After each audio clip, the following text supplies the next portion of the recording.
Jeffrey Epstein, a man whose notoriety precedes him, a man responsible for the sexual assault and trafficking of over 1,000 victims, including men, women, and children, a man whose crimes against humanity can barely be fathomed. After his arrest and imprisonment in 2019 and the subsequent conviction of his co-conspirator, Ghislaine Maxwell, the public became increasingly interested in holding the institutions that aided him accountable for their crimes. Thus began the movement to release these so-called Epstein files. On November 19, 2025, after years of red tape, the Epstein Files Transparency Act was passed, requiring the FBI to hand over all Epstein-related files to the DOJ for processing and release to the public. Now, this was meant to increase transparency.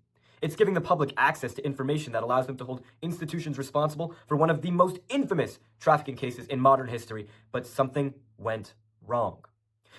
Sensitive victim information was exposed to the public, leading to not only outrage, but to real, tangible, and irreparable harm. Unfortunately, precedent shows that this is not simply a bureaucratic failure. The process behind these systems is flawed and in need of reform. But this raises a critical policy question that we will address within this video. How do we balance the public's right to knowledge with the legal obligation to survivors? Now, document release is actually a lot simpler than you might think. It can typically happen in one of two ways. The first way is through the Freedom of Information Act. The public can request agencies to release certain data that they require. The other way is through lobbying. People can lobby their legislators to create laws that require the government to release certain data. Either way, the process undergoes the review, redact, and release system. At a basic level, this government process balances two separate goals. The government must provide access to information for the public to show what they were doing, but they must also protect sensitive data for victims. Now, this system has recently been brought into the limelight due to the release of the Epstein files. The Epstein Files Transparency Act gave the government only 30 days to release and publish all unclassified materials relating to the case. This law is unusually aggressive in its transparency requirements. It explicitly prohibited the withholding of information simply because it might cause embarrassment or reputational harm. At the same time, however, it required the DOJ to redact personally identifiable information of victims that disclosure would be harmful for. So, from the beginning, this law created a built-in tension. It required maximum transparency while also requiring privacy protection. Unfortunately, they were not able to walk this tightrope. It was a catastrophic failure. Millions of documents were released, text records, images, and videos. Within days, thousands had to be removed after improperly redacted information was discovered. Sensitive data, including full names, social security numbers, addresses, and explicit images. This led to a class action lawsuit on March 27, 2026, alleging that some of the release outed victims and caused ongoing harm due to the persistence of the information online. The issue affects three main groups, but it's important to realize that these groups are affected differently and with varying degrees. The first and most important to consider are the survivors. For survivors of trafficking, privacy isn't peace of mind. It is protection. Exposure of their identity can lead to many things, such as re-traumatization, harassment, stigmatization, or even physical danger. For the people affected by the release of the Epstein files, sensitive information was released, including explicit imagery and information of minors. The harm that I'm describing here is not some doomsday theory. It is real, and it is irreversible. Dozens of cases have been reported of people being re-identified from their data and having to relive some of the most traumatic experiences in their lives. For these survivors, they weren't granted transparency. They were given exposure on a global stage. Secondly, there's the public. The public has a right to receiving information about the Epstein case. Transparency allows society to evaluate whether justice was truly delivered and whether mistakes were made, and whether the powerful were treated correctly under the law.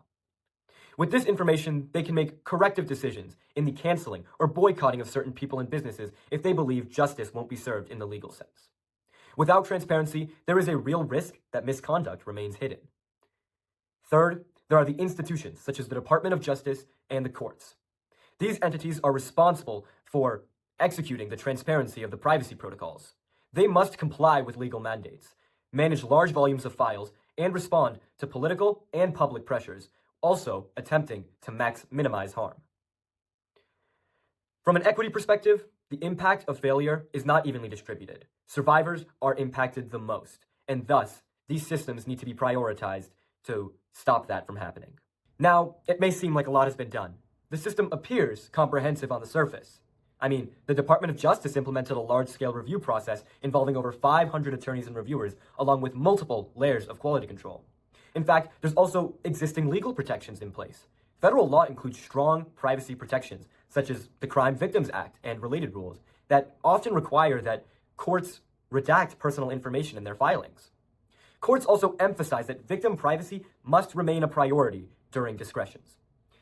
In addition, the broader legal system already contains the framework for balancing transparency and privacy. For example, under the Freedom of Information Act, courts often require full disclosure of government activity while still allowing for the redaction of identifying details. This shows that there is an equilibrium point between transparency and privacy. They can coexist. However, the scale of this release introduced a new level of complexity to the system. The Department of Justice was processing over 3 million pages along with multimedia data within a small time frame. The cracks definitely started to show. Comparative examples from other countries provide an additional insight. In Australia, for instance, inquiry systems have successfully published findings and institutional analysis while avoiding disclosure of victim identifying information. We look to these countries as an example for the processes we use in our own. Despite these efforts, though, the Epstein file release demonstrates that existing approaches are simply not sufficient for large-scale disclosures. The failure observed in the Epstein file release was not simply due to individual mistakes, it was systemic. The current process relies heavily on manual reviews, which become increasingly unreliable as the volume of data increases. Even with multiple layers of review, errors are inevitable when dealing with millions of documents. One of the most significant issues was the nature of the redaction itself. In some cases, redactions were not truly secure. Text appeared hidden, but could still be revealed with proper computer work. This reveals a deeper issue. The system is not designed for the modern digital environment where most people have access to high-tech systems. There is also a fundamental trade-off between transparency and risk. Increasing transparency improves accountability, but it also increases the likelihood of exposing sensitive information. When combined with strict deadlines, this creates pressure that prioritizes speed over accuracy. Another key issue is irreversibility. Once information is released online, it can be copied, shared, and stored indefinitely. Even if documents are removed, information may have already spread beyond control. Post-release corrections cannot undo the damage that has already been done. Systems need to be virtually perfect from the get-go. Now, after all I've described, it may start to seem hopeless, but that's not the case. The policy that I intend to describe bridges the gap between transparency and privacy. To address this, I propose a 3-tier disclosure system called OR. Because while information policy certainly isn't the whitewater rapids, they are both difficult to navigate without your OR. OR is an acronym for the 3 tiers of access and control data.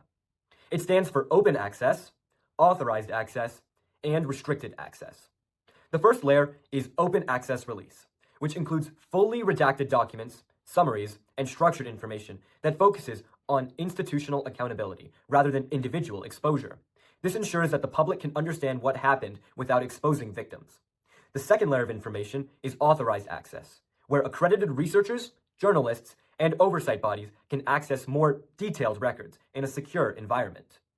This allows for deeper investigation while reducing the risk of widespread exposure. The third layer is restricted access, reserved for only the courts, Congress, and authorized legal representatives. This ensures that unredacted information can be used for accountability and legal purposes without being mistakenly made publicly available. This system doesn't aim to reduce transparency, rather it aims to practically apply it to the different needs of different groups. Importantly, this result is feasible. It builds on systems that already exist within the government agencies, and it aligns practices that are already used in limited contexts, such as access to sensitive information. There are trade-offs. This approach will likely increase costs, require additional oversight, and slow down the overall release process. However, these costs must be weighed against the irreversible harm caused by disclosure failures. The issue is not just about documents or data. It's about people. The Epstein files were meant to expose some of the most horrific systems of abuse in recent history. Instead, in most cases, it exposed the victims to that harm all over again. Names, identities, and deeply personal details were not just mishandled, they were released into a world where information never truly disappears. For those survivors, what we demand and call transparency is such a second wave of pain. And the worst part is that this wasn't unpredictable. When you combine the massive amounts of sensitive data and the deadlines with imperfect systems, failure is obviously inevitable. If nothing changes, it will happen again. Because the next time the public pressures the government into doing it, the next time that there is a demand for speed, the system will be placed under the same stress conditions and asked to do the impossible. So the question is not whether we should have transparency. The question is whether we are willing to build systems that are strong enough to handle it. Because if we cannot, then we are not delivering justice. We are just dressing up abuse in its name. Transparency should be used for the public good.